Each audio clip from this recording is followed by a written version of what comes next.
Assalamualaikum warahmatullahi wabarakatuh. Nama saya Dini Rianto dengan NIM 1911301058. Di sini saya akan menyampaikan bisnis plan yang saya rencanakan, yaitu tentang bisnis telur gulung. Telur gulung merupakan jajanan yang bersifat musiman, artinya jajanan ini hanya tren pada waktu tertentu. Tahun 2018 tren terhadap konsumsi telur gulung cukup meningkat. Tren ini tinggi diakibatkan banyak anak tahun 90-an bernostalgia dengan jajanan telur gulung ini dengan harga yang murah dan juga rasa yang enak, membuat masyarakat rindu dengan jajanan tahun 90-an ini.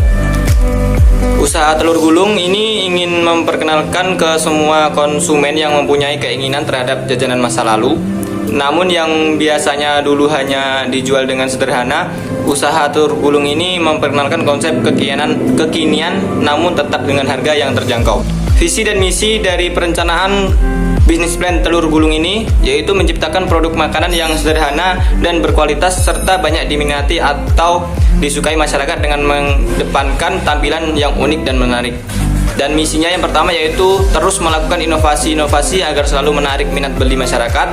Kemudian menjaga kualitas produk agar menjadi produk yang berkualitas, selalu membuat kesan yang baik kepada setiap pelanggan, dan menyediakan layanan bagi konsumen yang ingin memberikan saran. Baik, selanjutnya aspek pasar dari bisnis plan kali ini, yaitu yang pertama gambaran umum pasar dan sasaran. Usaha penjualan telur gulung ini merupakan usaha kecil yang dijalankan dari awal dengan membuat satu outlet yang berlokasi di depan ruko lain. Jika usaha ini berhasil atau sukses dan dapat mencapai tujuan yang diharapkan, maka pemilik akan memperbesar usaha ini dengan membuka cabang-cabang. Kemudian aspek yaitu yang kedua, jenis produk yang dipasarkan.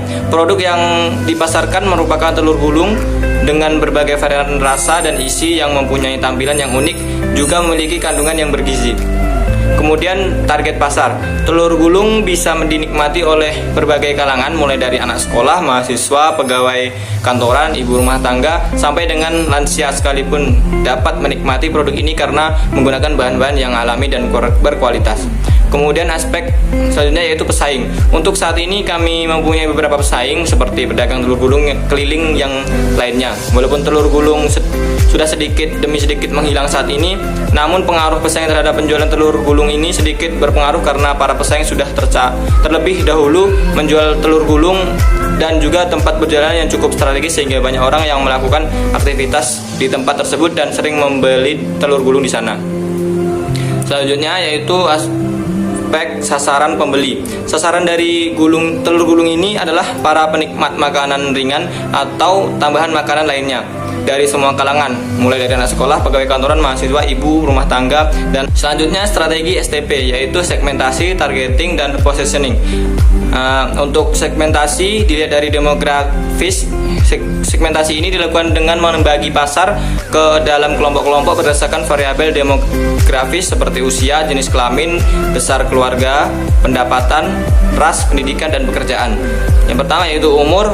Produk telur gulung ini dapat dikonsumsi oleh kaum anak-anak hingga dewasa. Kemudian jenis kelaminnya, produk ini juga dapat dikonsumsi oleh semua jenis kelamin.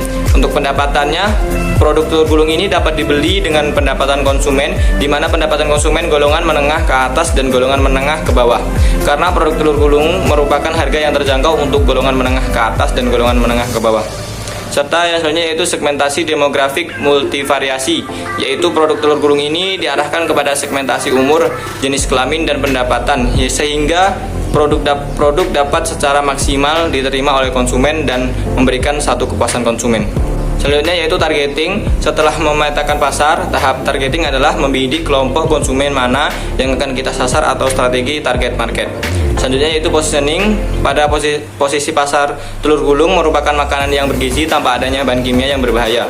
Kami juga berinovasi pada jenis ini, telur gulung yang mempunyai berbagai varian isi dan rasa yang lezat dan memiliki kandungan yang bergizi dan mampu memberikan kesan cantik dan lezat agar konsumen lebih tertarik, dan juga diimbangi oleh bahan dasar yang memberikan gizi baik.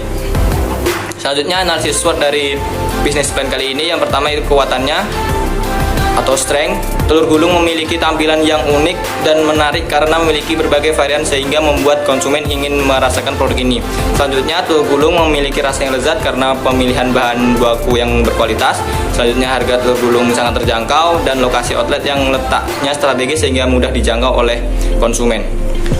Untuk kelemahan atau weakness, yang pertama yaitu produk hanya satu jenis, kemudian masa experience singkat. Yang ketiga yaitu usaha tidak memiliki nama yang spesifik, dan selanjutnya yaitu usaha belum terdaftar secara resmi. Untuk peluangnya untuk peluang yaitu yang pertama selera, tempat yang strategis, yang ketiga yaitu persaingan. Ya, selanjutnya yaitu ancaman, akan banyak pihak lain yang akan meniru usaha telur gulung ini, terutama keunikan dan produknya. Hal ini tentu akan membuat saingan yang baru bagi kita. Selanjutnya yaitu analisis 4P atau sering disebut dengan produk, price, promotion, dan place. Yang pertama yaitu produk. Produk telur gulung ini merupakan makanan pengantar atau dessert yang cocok dimakan untuk para penggemar jajanan khas Indonesia. Selanjutnya harga jual atau price. Harga jual produk telur gulung disesuaikan dengan harga para pesaing, yakni harga 1.000 untuk satu tusuk telur gulung. Kemudian promosi atau promotion. Promosi telur gulung dilakukan dengan memberikan diskon untuk pembelian dalam 1 bulan pertama. Promosi yang akan kami lakukan dengan menyebarkan brosur tempat-tempat ramai dan menyebarkan di sosial media seperti Instagram dan lain-lain. Kemudian sistem pemasaran dan distribusi atau place. Tempat yang kami gunakan dalam usaha ini adalah tempat sewa yang berlokasi strategis di pinggir jalan raya dan dapat diakses oleh kendaraan pribadi maupun umum.